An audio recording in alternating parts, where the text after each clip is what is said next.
एक बार जब प्रभु श्री राम जी और माता सीता का विवाह हुआ तो क्या लक्ष्मण जी को आदत थी, वो प्रतिदिन राम जी की चरण सेवा करते थे विवाह से पूर्व, और फिर वो विश्राम करते थे। लेकिन अब क्या हुआ, भाभी आ गई तो भाई भाभी जब कक्ष में, तो अंदर जाने में भी थोड़ा संकोच होता था कि भाभी बैठे हुए हैं भैया के साथ में, तो मैं अचानक कैसे कमरे में चली जाऊं। तो लक्ष्मण जी महाराज की चरण सेवा छूट गई। तो लक्ष्मण जी तो दिने दिन ऐसे सूखने लग गए बिल्कुल। तो एक दिन राम जी ने पूछा कि भाया थारो कहीं भी हो, तो ऐसे दिनों दिन ऐसे सूखता क्यों जा रहा है, तेरे क्या दर्द है, तेरे क्या कष्ट है। तो लक्ष्मण जी यूं कहवे कि भैया जब भाभी नहीं थी तो रोज मुझे आपकी चरण सेवा करने की आदत थी, जब तक मैं आपकी चरण सेवा नहीं करता मुझे नींद नहीं आती है, और अब भाभी आ गई है तो थोड़ा अच्छा नहीं लगता कि आपके कमरे में सीधा आ जाओ। राम जी ने कहा इतनी सी बात, चलो समाधान कर लेते हैं। कहा होली आ रही है और अपने यहाँ पर पहली होली पर देवर भाभी से कुछ ना कुछ मांगता है,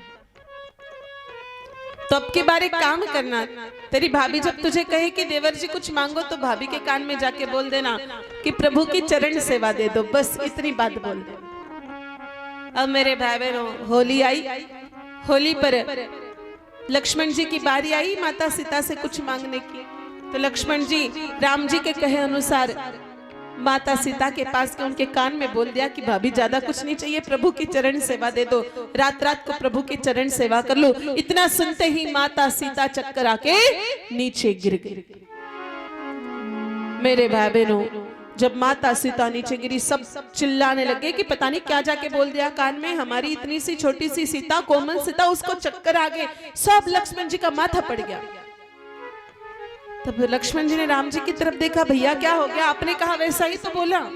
तो राम जी ने इशारा किया, चल इधर आ, अब कान में जाके बोल के आजा कि भाभी चिंता मत कर, दोनों पार्टनरशिप कर लेंगे, 50-50 कर लेंगे, एक पैर तेरा एक पैर मेरा, चल।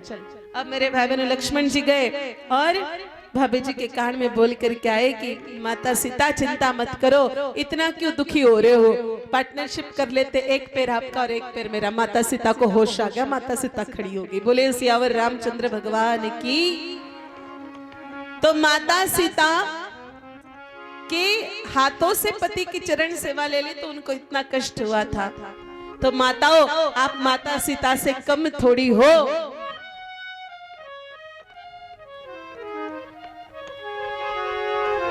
इसलिए माताओं के लिए पति की चरण सेवा सबसे श्रेष्ठ सेवा बताई है।